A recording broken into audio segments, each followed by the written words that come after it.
Today, we're going to take a look at how to do maintenance, upgrades, or replacement of the motherboard itself on an Octominer X12 ULTRA.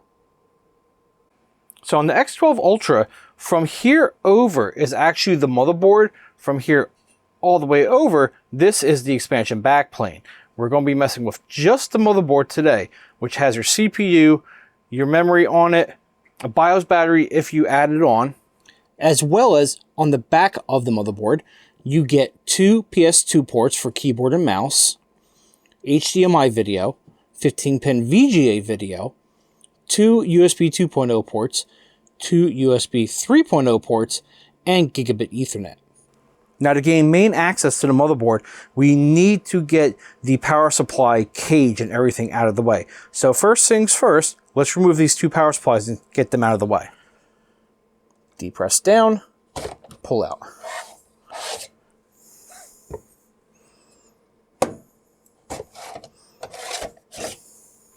Now also on the back of your power supply cage here, you have your power supply breakout board, which will have all your PCIe power connections, plus a few data cables. We need to disconnect all of this first. So let's get all these PCIe 6 pins out of here.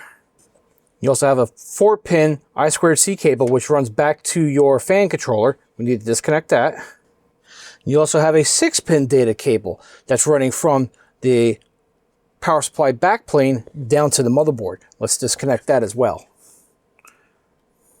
Now on the back of the power supply cage, we have 5 screws that we need to undo. 1, 2,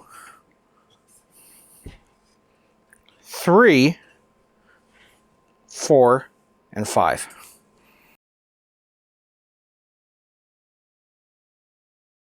So for this next step, you're going to need a long-tipped magnetic Phillips head screwdriver. There are 4 screws down each one of these holes.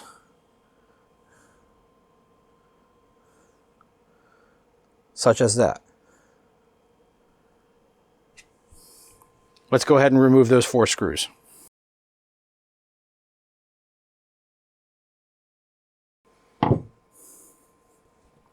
Now, it should just slide back up and out, and here is your power supply chassis. We get this out of the way. Now we almost have full access to the motherboard, but we still got this support bracket in the way. Let's take the 2 screws out from the bottom here and 2 screws out from the other side of the frame.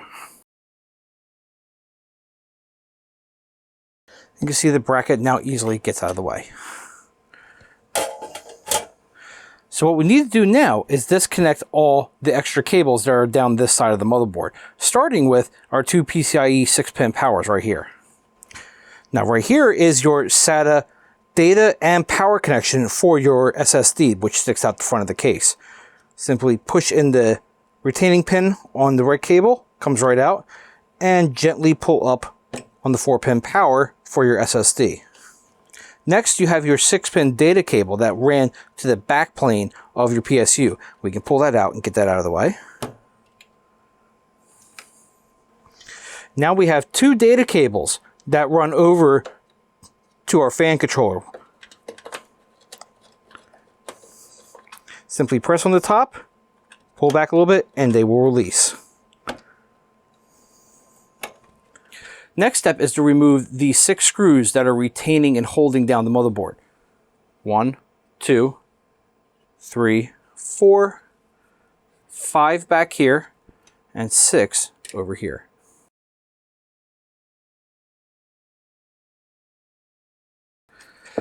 Now we can gently lift up on this corner of the motherboard here, on the far corner, pull back away from the I/O shield a little bit, and you can see we're disconnecting.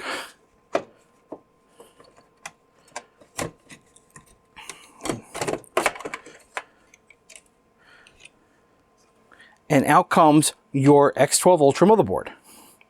Now we do have space for one more DIMM RAM slot here. It does ship with Kingsland 8GB DDR3 1600 megahertz 1.35 volt DIMM. Make sure that always goes back into this first slot closest to the CPU itself. CPU itself is using a standard Intel cooler. Now for operation of this unit itself, it is not required to put in a BIOS battery, but it is recommended. The unit will run perfectly fine without a BIOS battery. Now to reinstall your motherboard,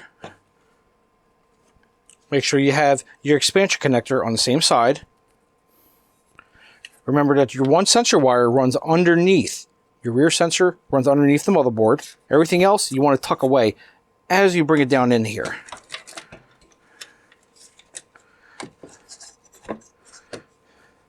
We want to get it over as much as we can.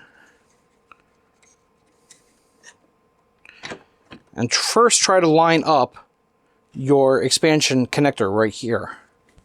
Push on it a little bit, bring it over, and that will pretty much line everything together. Your rear I/O ports and your screw holes. At this point, you can put all your 6 screws back into the motherboard.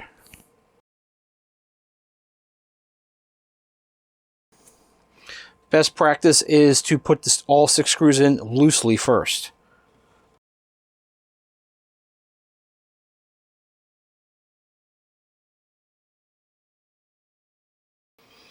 Now, before tightening down the screws, give the motherboard a gentle tug towards your expansion board by squeezing this connector to make sure it's firmly seated, and make sure all your extra wires are out from underneath the motherboard so you don't pinch any wires.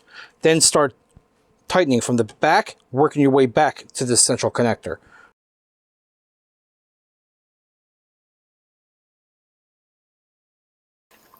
Okay, first let's reconnect our 2 data cables that go from the motherboard to your fan controller. They are different sizes, so you cannot reverse them. They give a good click as they go in. Next, let's reconnect our SATA drive and its power. Reconnect the power first. And then SATA cable will just click into place. Your 6-pin data cable.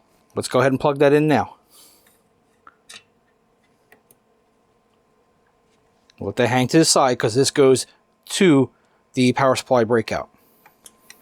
And finally, let's reconnect our power.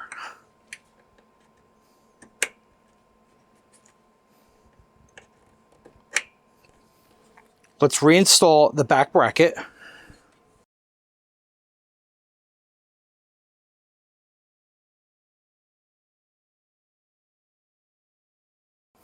Don't forget your 2 screws on the outside.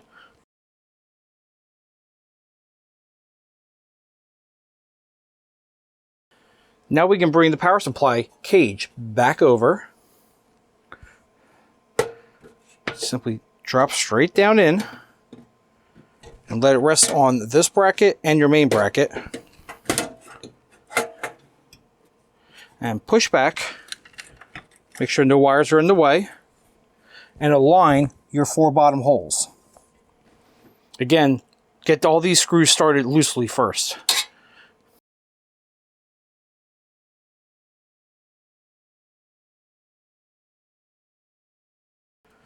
Once you have all 4 screws threaded in nicely, go ahead and tighten them all down. Let's reconnect all the cables to the back of the power supply cage. Starting with your 6-pin data cable that comes from your motherboard. 4-pin data cable that comes from the fan controller.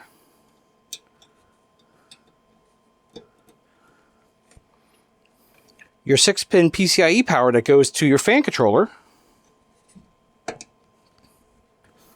And then just plug in the rest of your PCIe cables that you already had available. Any slot will work.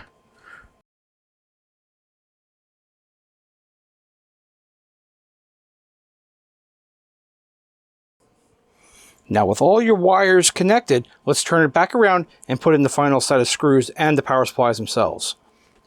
Let's reinsert our 5 screws that we took out earlier.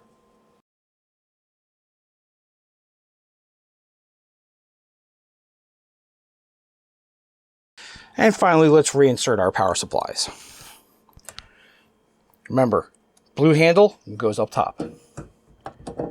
Guide it in. When it gets to this point, 2 thumbs, and it clicks in, it'll be flush.